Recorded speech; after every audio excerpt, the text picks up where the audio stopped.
고린도전서 10장입니다. 앞장에서 자신을 예로 들어 고린도 교인들을 교훈한 바울은 이제 이스라엘 역사를 소개하면서 일부 교인들의 방종한 생활을 경고하고 있습니다. 1절과 13절까지는 이스라엘 역사 가운데서 광야 생활에서 베푼 하나님의 은혜와 이스라엘의 범죄와 멸망을 잘 다루고 있는데, 원문에서 접속사 왜냐하면 때문이다, 그러므로 뭘 하다가 있으면 9장과 10장을 연결하는 것입니다. 바울은 실격이 되지 않도록 하기 위해서 하나님의 은혜에 절제와 인내로서 응답해야 할 것을 가리키고 있는데, 모든 것을 원치 않습니다는 여기에서 바울은 출애굽기 사건이 그리스도인이 세상에 구출되는 것과 동일한 의미를 가지고 있음을 아는 것이 매우 중요하다는 사실을 강조하고 있습니다. 이스라엘에게는 5가지 특권이 있는데, 첫째는 구름 기둥을 통한 초자연적 인도였고, 두 번째는 바다를 육지같이 건너므로써, 세 번째는 모세에게 속하여 세례를 받은 것이고, 네 번째로는 초자연적인 영적 음식을 먹었다는 것입니다.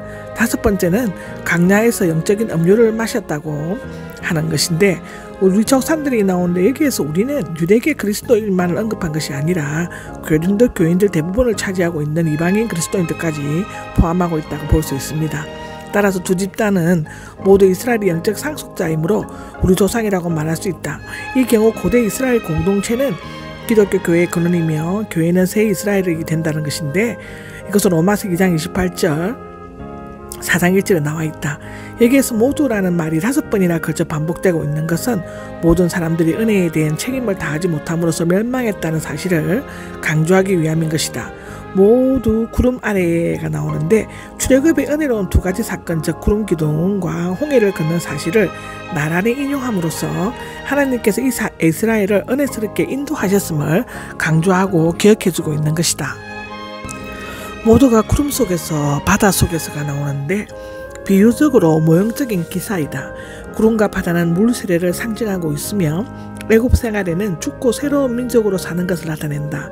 이스라엘이 물 세례를 받음으로 그들을 구출하고 중보 역할을 한 모세와 하나가 된 것처럼, 영적인 이스라엘인 그리스도인은 성령으로 세례를 받음으로써 구원자이시며 중보자이신 그리스도와 하나가 되는 것이다. 똑같은 영적인 음식인데, 영적인 음료가 앞에 2, 3절을 세례, 3, 4절은 성찬에 대해서 말하고 있는 것인데, 똑같은 이스라엘 백성이 광야에서 먹고 마신 것이 그리스도의 교회에 주신 성찬과 본질적으로 같은 것임을 나타내고 있다. 말하자면 이스라엘은 광야에서 영적인 음식, 즉 하늘을 만나를 공급받았고, 반석에서 흘러나오는 물로 목마름을 해소한 것은 생명이 떡이신 그리스도의 살과 피로 이루어지는 성찬과 같은 것임을 나타내고 있다. 여기에서 영적인 음식, 영적인 음료라고 한 것은 이것들이 이적적으로 하늘에서 주어졌고 그리스도의 모형과 그림자의 영적인 의미를 가졌기 때문이라고 요한복음 6장 31절에서 32절은 말하고 있다. 자기들을 따랐던 영적인 바위인데, 랍비들은 이스라엘의 광야 생활 초기와 말기에 바위에서 샘물이 솟아난 기사가 있으므로 40년의 광야 생활을 하는 동안에 바위가 백성을 따라다니며 샘물을 공급했다고 해석하였는데, 그 바위는 그리스도이셨습니다. 인데 모든 피조물보다 먼저 계시던 그리스도는 40년 광야 생활에서 이스라엘이 받은 모든 축복의 원천이었으며, 현재 있어서도 바위의 형체나 지혜의 모습으로 생명을 주신다고 베드로전서 2장 4절에는 말하고 있다. 영의 목마름을 해결해주는 생명의 샘의 근원이 되는 것이라고 요한복음 7장 38절에는 기록되어져 있는 것이다. 대부분을 기뻐하지 않으셨으므로가 나오는데, 이스라엘은 모두 특별한 출애굽의 은혜를 받았지만 대부분의 불신과 사욕으로 광야를 멸망하였고, 요수아와 갈렙만이 허락하신 땅으로 들어갔다고 민수기 14장에는 얘기하고 있다. 쓰러져 죽고 말았습니다가 나오는데, 이불을 펼치듯이 펼쳐지거나 폭풍과 같은 것으로 쓰러뜨리거나 흩어버리는 것을 의미하는데, 이것은 광야에 흩어진 수많은 백골들을 연상케 하며 비참하게 멸망받은 모습을 표현하고 있는 것이다. 우리에게 본보기로가 나오는데, 정확하게 표현하자면 우리를 위한 본보기들이다. 여기 본보기는 시다에서 비롯되었으며 원래는 못자국처럼 타격의 흔적을 가리켰지만, 후에는 신의 모습대로 쳐서 만든 형상을 따라야 할 본보기 모양, 표상 등을 의미하는 것이다. 이스라엘과 기독교는 세례와 성찬뿐만 아니라 그 심판에 있어서도 비슷하며 대부분의 이스라엘 사람들이 멸망했다는 것은 우리에게 본보기가 될 수 있는 것이다. 여기 갈망하다는 사람의 마음이 무엇인가를 하려고 한쪽으로 쏠려 열심을 구하는 것을 의미한다. 악한 일들을 갈망하는 것은 이스라엘 범죄의 근원이었으며 성례와 성찬에 참여하면서도 오히려 방종에 빠져 우상의 제물을 먹음으로써 약한 형제들을 실족케 한 일부 고린도 교인들의 무분별한 태도의 원천이기도 했다고 얘기하고 있다. 7에서 10절까지는 이스라엘 백성이 멸망당한 것은 4가지 죄를 범했기 때문이라고 얘기하고 있다. 첫째는 우상 숭배, 둘째는 음행, 셋째는 주님을 시험한 것이고 넷째는 불평을 얘기하고 있는데, 이 우상 숭배는 그들은 금송아지 우상을 숭배했고 그 신전의 연회에 참석하여 먹고 마시고 춤추며 뛰놀았다. 출애굽기 32장에 나온다. 우상의 제물을 먹는 일부 고린도 교인들과 비교되고 있는데, 음행은 우상 숭배에 따르는 연회는 가장 문란한 성적 타락의 장소가 되었다고 민수기 25장에 얘기하고 있다. 23,000명인데 히브리어 성경과 70인에게는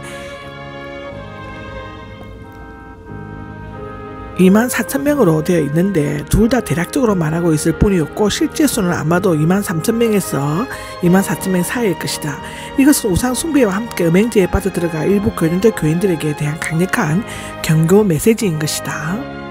주님을 시험한 것이 9절에 나오는데 이스라엘 백성들은 그들의 악기를 가로막는 에돔인을 피해 돌아가야만 되었을 때 믿음으로 하나님의 예비하심을 기다리며 참되는 대신에 마음이 상하여 하나님과 모세를 원망하고 하나님을 시험하려고 했다고 우리는 민수기 21장을 보면 알 수 있다.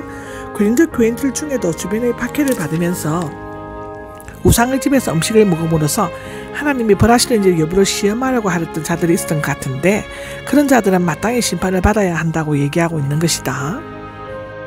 불평이 나오는데 10절에 고라와 다단, 아비람 등이 모세와 아론을 향해 불평하다가 죽임을 당한 적이 있다고 우리는 민수기 16장을 보면 알 수 있죠. 고린도 교회에도 바울이나 그 밖의 사람들의 지도를 따르거나 권위를 인정하지 않고 반항하는 자들이 있었습니다. 여기 불평하다는 수근거리고 불신하고 비난하는 것을 의미하는데, 멸망시키는 자는 사탄이 아니라 하나님의 심판을 수행하는 천사를 의미하는데, 출애굽기 12장 민수기 16장에 나온다. 바울은 고린도 교인들의 불평과 비난이 하나님의 심판을 자초하는 일임을 경고하고 있는 것이다. 이 일들이 11절에 나오는데, 주어진 자유를 남용하여 제멋대로 방종하는 삶을 살아가는 고린도 교인들에게 이스라엘에게 주어진 심판을 본보기가 된다는 것이다. 세상 끝날은 문자적으로는 세대들의 끝이며 유대인 시대의 끝이고 그리스도의 재림, 메시아 시대 등을 의미하는 것으로 해석되는데, 여기에서는 예언자들이 예언한 것이 그리스도께서 재림하심으로써 성취된 시대를 의미한다. 베드로전서 1장 20절을 보면 그렇다. 동시에 지금 이때는 그리스도의 재림으로 말미암아 하나님께서 그의 백성을 위해 행하였던 모든 것이 열매를 맺는 마지막 완성의 때를 기다리는 때이기도 하다.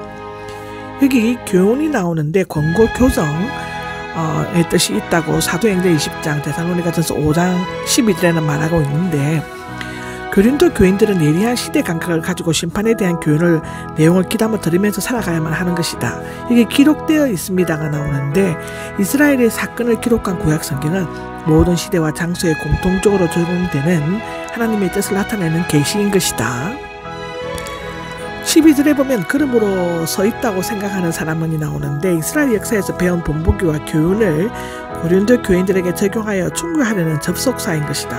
서 있다고 생각하는 사람은 믿음이나 복음에 대한 지식, 생활에 흠이 없다고 스스로의 입장과 상태를 자랑하며 자만하고 있는 일부 교인들을 가리키고 있는 것인데, 그런 생각을 가지게 되면 이스라엘과 같이 넘어져 멸망하게 될 위험이 있다. 교만한 것이 되는 것이다. 그들은 스스로 아는 줄 생각했지만 알지 못했고, 섰다고 생각했지만 넘어지고 말았다. 교만을 넘어짐의 앞잡이인 것이다. 절대 사람은 교만하면 안 되는 것이라고 우리는 여기서 강조하는 것을 알 수 있다. 여러분이 당한 시험인데, 이 시험은 의학적으로 실험하다는 의미가 있으며 신약에서는 유혹, 사탄이 죄에 빠지게 하는 것을 말하는데, 또는 시련을 말하기도 하는 것인데, 누구든지 시험에 넘어지면 유혹이 되지만 이기면 시련이 되는 것이다. 고린도에는 우상, 육욕, 환난, 당파 등 시험에 빠지게 할 제약의 덫이 도시에 전체 널려 있었는데, 그러나 이런 것들을 능히 피하거나 견딜 수 있는 것들이면 택한 자를 끝까지 돌보시는 하나님께서는 반드시 피할 길을 주신 것이다.